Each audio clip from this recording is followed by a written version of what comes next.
Dans cette vidéo, spécialement dédiée à l'aquarelle, je vais vous emmener sur une journée que j'ai entièrement consacrée à cet art délicat et vibrant qui offre une quantité impressionnante de possibilités. Mais d'abord, nous allons nous attarder sur le papier utilisé. Il existe un grand nombre de marques spécialisées dans l'aquarelle, que ce soit les papiers, les pinceaux ou encore simplement les couleurs. Avec le matériel dont je dispose, et qui ne représente qu'une infime partie de ce qui existe, je vais vous dévoiler comment j'ai procédé aujourd'hui à la mise en valeur d'un glaïeul à partir d'une photographie. Si vous voulez faire une illustration en vous basant sur une photo, il va être indispensable d'accorder la plus grande attention à la qualité de la photo de référence.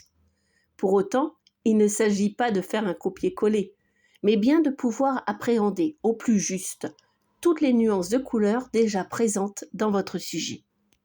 Le papier aquarelle, selon sa technique de fabrication, va se décliner essentiellement en 3 grains différents. Pressé à chaud, donc quand la feuille est encore chaude, le papier présente un grain satiné qui offre, grâce à sa surface très lisse, des rendus magnifiques dans le traitement des détails. Il est particulièrement adapté au dessin à la plume, à l'encre ou encore au lavis. Pressé à froid, le grain fin est celui que j'affectionne depuis des années. Il est largement plébiscité par nombre d'aquarellistes et se décline dans de nombreux formats, ce qui permet d'aborder un choix remarquablement étendu de sujets différents.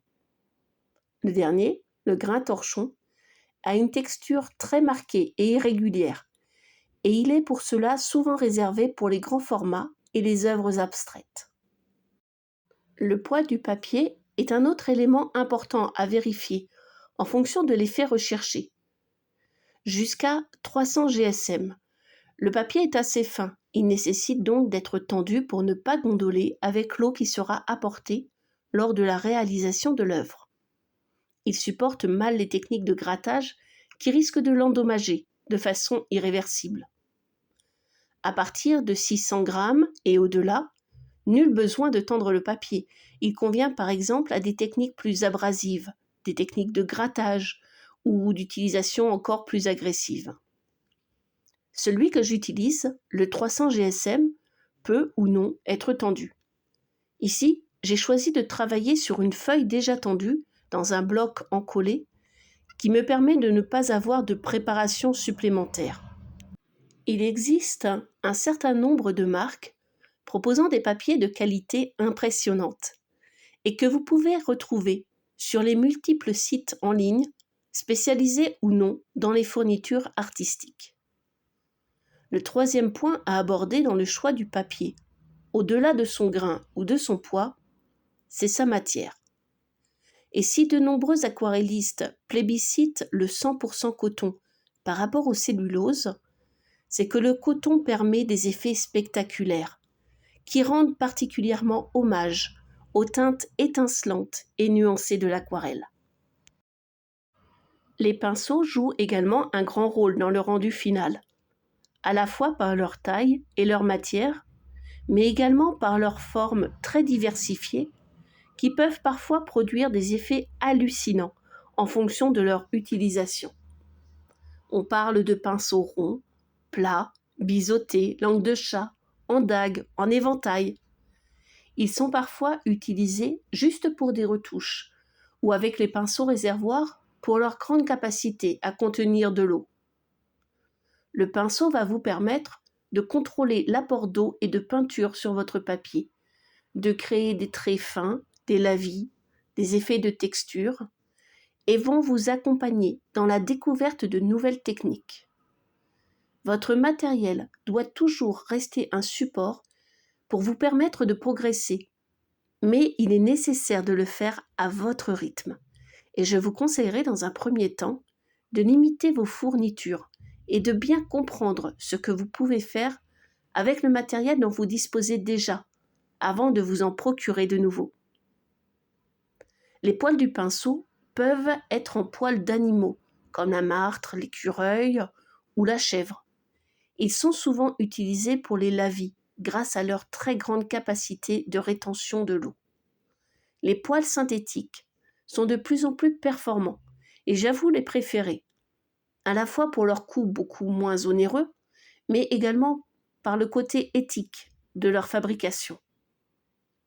Durables, ils sont également assez faciles à nettoyer et offrent déjà de sublimes rendus pour un petit budget. Je vous encourage à vous initier à l'aquarelle avec des pinceaux synthétiques de bonne qualité et en adaptant la taille de vos pinceaux à celle du format du papier que vous utiliserez. Si vous débutez dans l'aquarelle, je vous propose de vous munir de quelques pinceaux ronds, 4 ou 5 suffisent largement, et d'autres plats, et de vous diversifier petit à petit. Les peintures aquarelles sont le dernier type de matériel que j'aborderai dans cette vidéo. Il existe un nombre phénoménal de teintes proposées dans le commerce avec des qualités de pigments très variables et des prix majoritairement indexés à la rareté et à la quantité de pigments utilisés.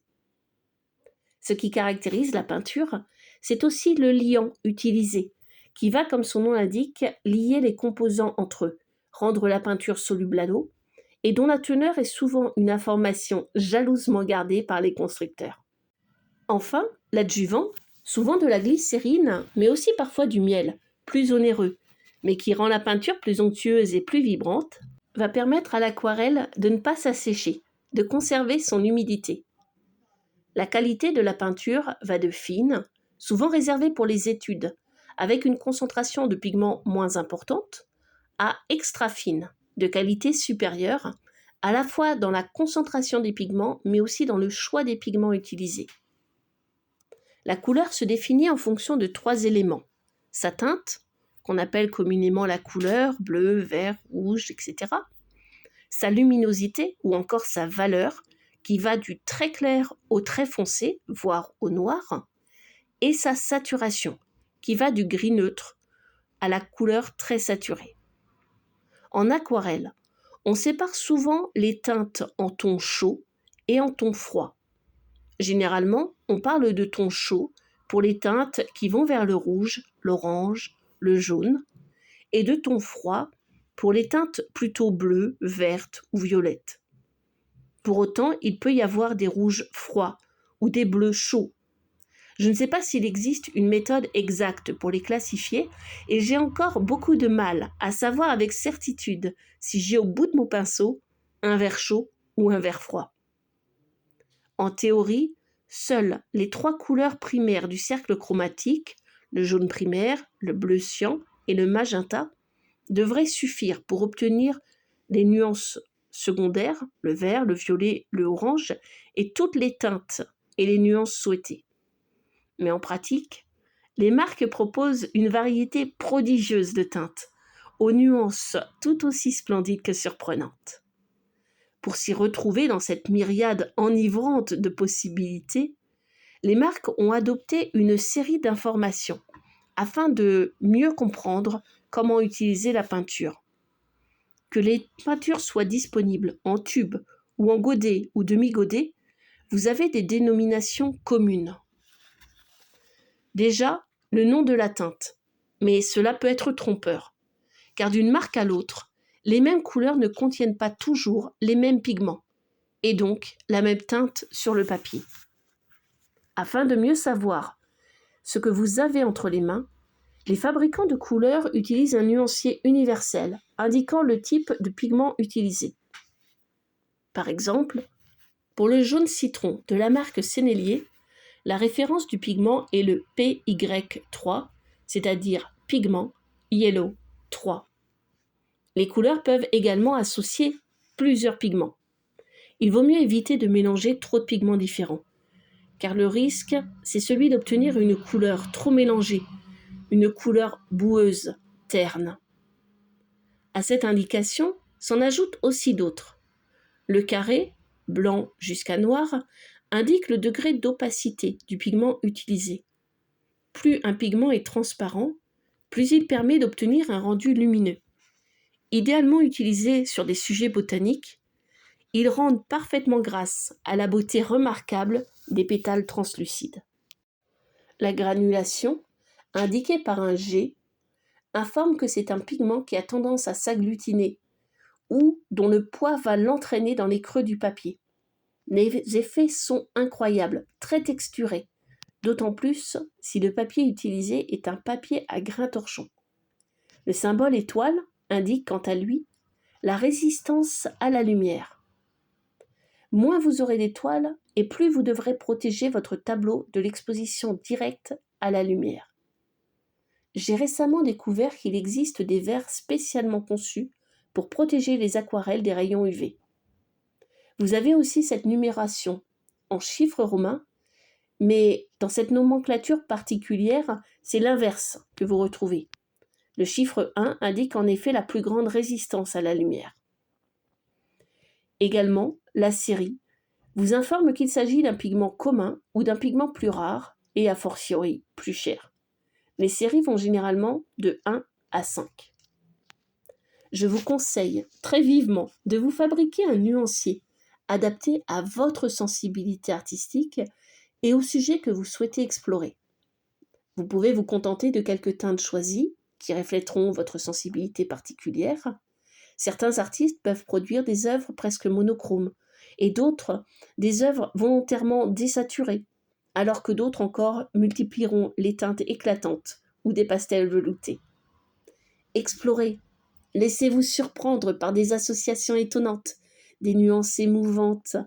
Testez des teintes lumineuses, des teintes éclatantes, spectaculaires. L'exercice prend du temps, mais il est passionnant et il permet de découvrir de prodigieuses surprises. Maintenant que nous avons fait le tour, bien qu'incomplet, du matériel aquarelle, nous allons nous attarder sur les différentes techniques de l'aquarelle. Habituellement, la peinture aquarelle se pose du plus clair vers le plus foncé. C'est-à-dire que si vous cherchez à obtenir des variations subtiles, il vaut mieux commencer par des teintes plus diluées et monter crescendo vers des teintes plus foncées et plus saturées. On peut utiliser la technique du repentir, mais qui ne permet pas de retrouver complètement le blanc initial du papier.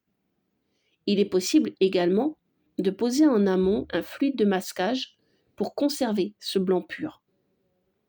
L'aquarelle est une peinture à l'eau. Elle nécessite d'apprendre à doser l'eau pour obtenir des effets de dégradé, des lavis, des superpositions de couches, des fusions de couleurs. Un lavis est un fond uniforme qui est souvent recommandé pour de grandes étendues comme le ciel ou la mer dans des aquarelles traditionnelles. Le travail dans l'humide consiste à peindre avec un pinceau assez chargé en eau et en peinture dans une zone déjà humide. Cela favorise la dispersion des pigments et donne cet effet nuageux et éthéré aux aquarelles. Le mouillé sur sec, celle que j'utilise ici, consiste à appliquer un pinceau chargé de peinture sur un papier complètement sec, soit sur une surface déjà colorée préalablement, soit sur le papier blanc de départ.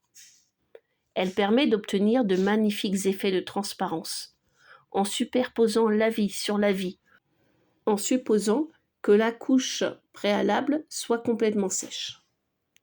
Vous pouvez vous entraîner à faire ces effets de superposition pour jouer avec la couleur d'origine en changeant sa saturation, sa luminosité ou même sa teinte. La gestuelle est également importante.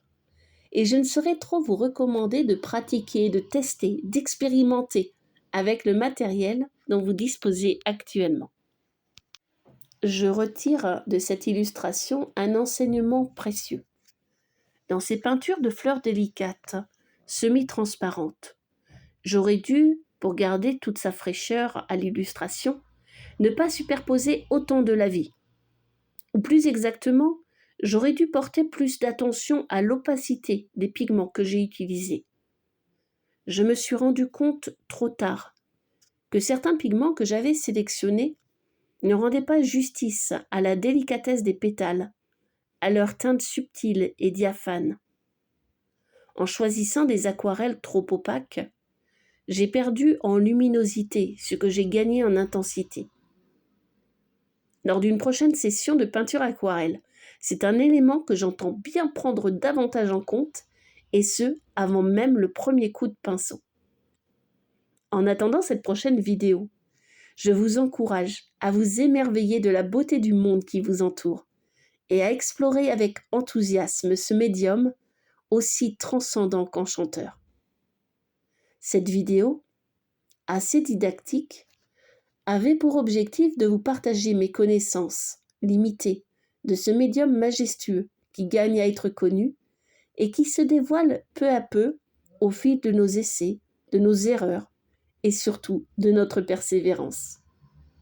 Si cette vidéo vous a plu, si le contenu vous a permis d'être aussi émerveillé que moi devant toutes les possibilités de l'aquarelle, merci de me soutenir à travers vos remarques, vos partages et vos abonnements à cette chaîne. J'espère vous revoir très bientôt et d'ici là, prenez bien soin de vous et de vos proches.